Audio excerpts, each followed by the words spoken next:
à bây giờ nhiều xin ở ba tỉnh trả thuê điện chỉ muốn là có tuần sai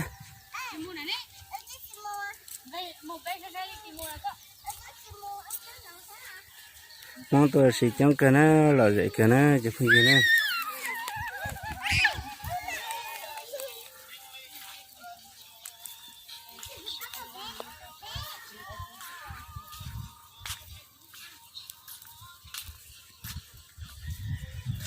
bắp vào tụi nhỏ nó cũng quay phi hết tụi nhé cái này gấp cho nhé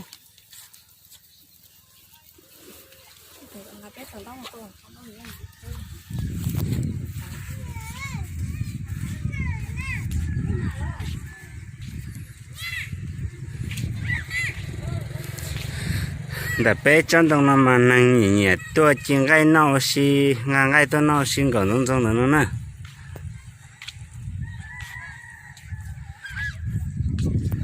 ta mà xóa chứ bé mong này chỉ cho nhỉ nó bé chỉ cho nhỉ ngang ngay tôi nó xí thế nào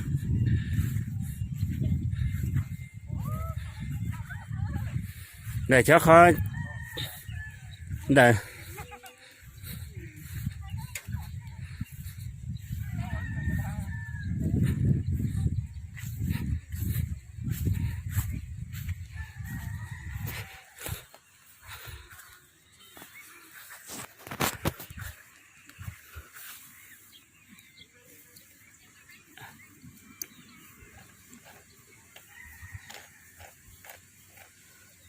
họ chơi cho đeo xí nè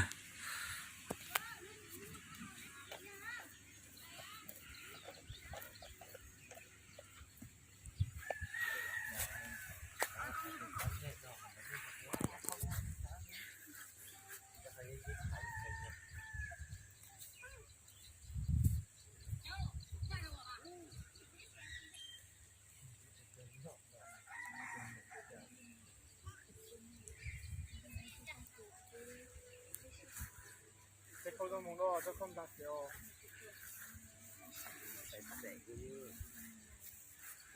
là xéo cái ăn tông thành một cái liệt chưa sẽ này ô cái sẽ có sấy à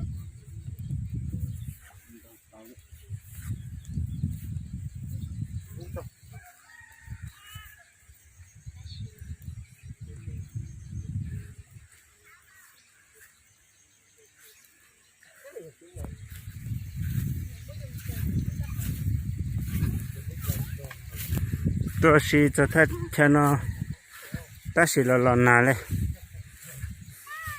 là lon nà đây chỉ bây giờ đã có một chế rồi thế tôi cho xào xí đó là lon nà cái này là lúc bà đây nè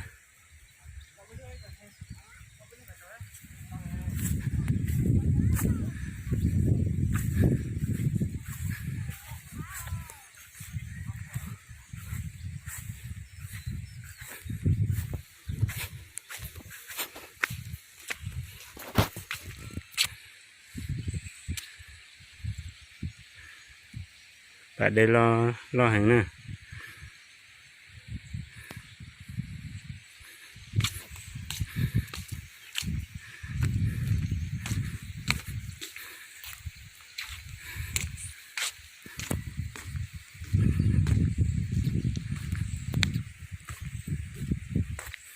cô chỉ mua bà cô số tệ tuần ở tệ xem gì cho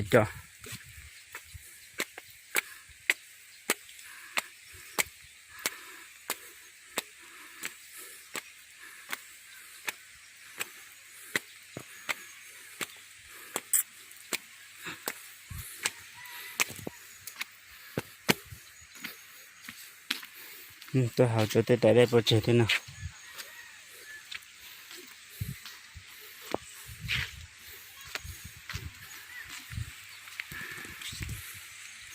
hồi giờ cái đó đang giờ là mùa xí bữa tập lại đây na ta xí bé nhân trai bé chỉ cam mù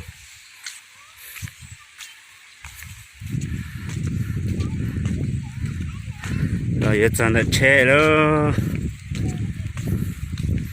lần này thế chỉ một chế nữa, chỉ chợ đó lại một chế.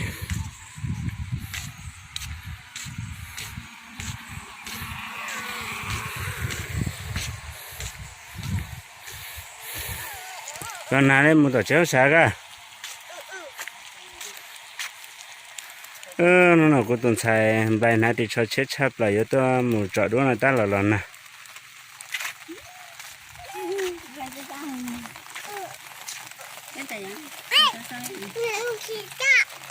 Tôi xin dùng một cái chai nhỏ con đường đi.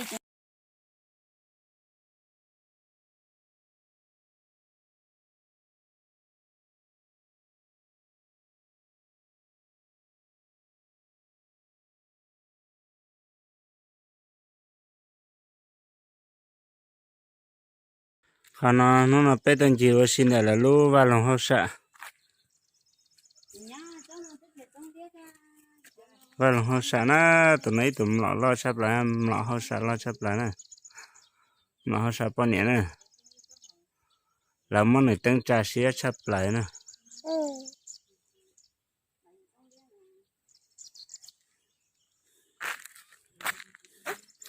Còn tại nó giờ là có tụi ra nè. Ở tụi ra ra hậu sợ nè. Ít từ ít xa nè, ít từ xa kế nè. Bây giờ là tự đoán thì những người cháu lúc ta học làm lại cho sẽ hiểu đó. Cứ anh chị chọn chỗ cho nó đến xe nè.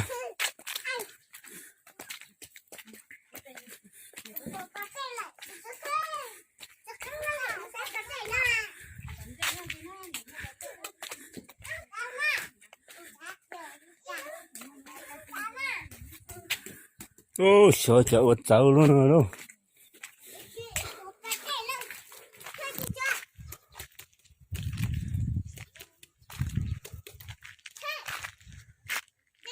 I A P Plau Chi Trâu Xa Dị chưa lúc ta hồng rồi nè, chưa lúc ta hồng rồi.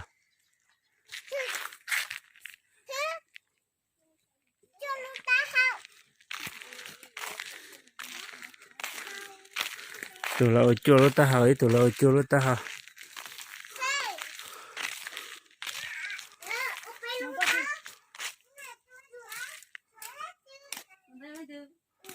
Đây ấm nọ. Nọ.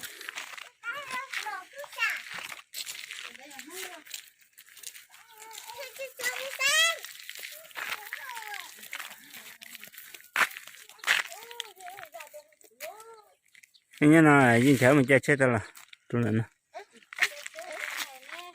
Ai về? Cháu của các xã. Chị muốn bên này con à, con tí. Con tí nhớ này mà ăn cái cho nó. Nè cho một đứa này cho chế, nhớ này cho chế rồi. Cái mùi nhớ này để ra một đây. Là ăn một đấy. Chính chế. Ôi cho chế rồi nè.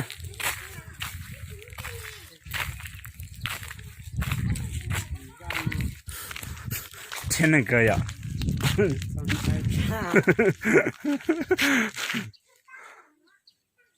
Chua luôn tao mà. Ý lúc chén ta chua luôn tao mà nè. Ô. Không mà lo.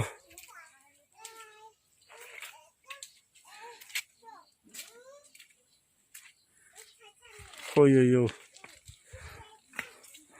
Lại ra mà tụi nó té cỡ tụi nó.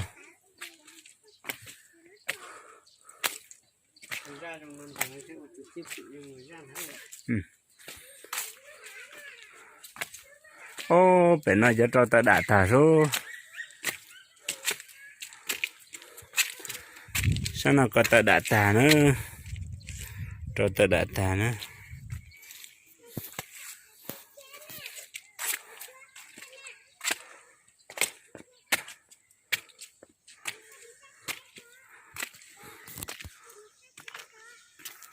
Lọ ra nào lo thì tiêu tụm lọ tin nừng nè Thì dân ba mà lo chứ chúng tôi từ non lúa và lòng hoa sản là đầu tư tài nhân đâu vậy tại là tận mình gặp xong rồi hả tụi cô ta nó xong á từ sống hành à xong vậy là không đâu thì tại lúc có ai mới niềm lọ quy chất khai rồi đi hả mở chứ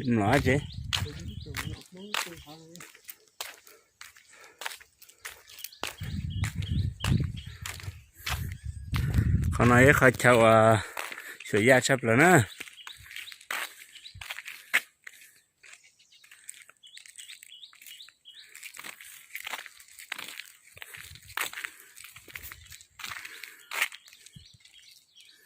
sẽ thấy tất cả con nói giờ cho cá là một chai chế là một chỗ sáng trả tao nó để thao lại anh chỉ la là chai chế